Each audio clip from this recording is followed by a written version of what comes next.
Hi எல்லாருக்கும். இப்போ நான் வந்து ஏன் இந்த வீடியோ ஷூட் பண்ணுறேன்னா, இதை எல்லாத்துட்டையும் சொல்லியே ஆகணும்.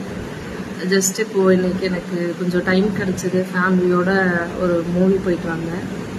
ஜஸ்ட்டு ரொம்ப வெரி நார்மலாக தான் இந்த மூவிக்கு போயிட்டு வந்தேன். ரிவ்யூஸ் எல்லாம் பார்க்கல, ஜஸ்ட்டு போகலாம் அப்படின்ட்டு டைம் கிடச்சிது. அந்த மூவி தான் இருந்தது நான் இருக்க லொக்கேஷனில். என்ன மூவினா தாய் கிழவி. இப்போ ரீசெண்டாக நம்ம ராதிகா சரத்குமார் நடிச்சு வெளியான அந்த படம். அந்த படத்தை இந்த நாளில் பார்த்தது எனக்கு ரொம்ப சந்தோஷம். ஏன் சொல்கிறேன்னா, அந்த படத்தில் இருக்க ஒவ்வொரு லேடிஸ் கேரக்டரும் அவ்வளோ டீட்டெயிலாக பண்ணியிருக்காங்க. நம்ம வீட்டில் நம்ம ஒவ்வொருத்தவங்க வீட்லேயும் இருக்கக்கூடிய கேரக்டர்ஸ்லாம் பிரதிபலிக்குது. கண்டிப்பாக எல்லா விமனும் போய் பாருங்கள் அந்த படத்தை. ஏன் சொல்கிறேன்னா, நான் வந்து ஒரு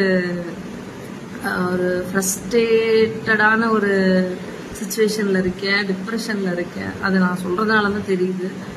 அப்படி இருக்கிற சுச்சுவேஷனில் நான் போய் இந்த படத்தை பார்த்ததுக்கப்புறம் எனக்கு ஒரு பூஸ்டப் மாதிரி இருக்குது.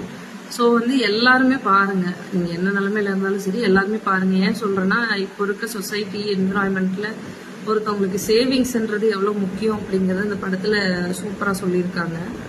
ப்ளஸ் வந்து அவங்க பேரண்ட்ஸை வந்து இப்போது நம்ம எல்லாருமே வந்து சரியாக பார்த்துக்கிறது இல்லை. கண்டிப்பாக நான் சொல்லுவேன், சரியாக பார்த்துக்கிறது இல்லை தான்.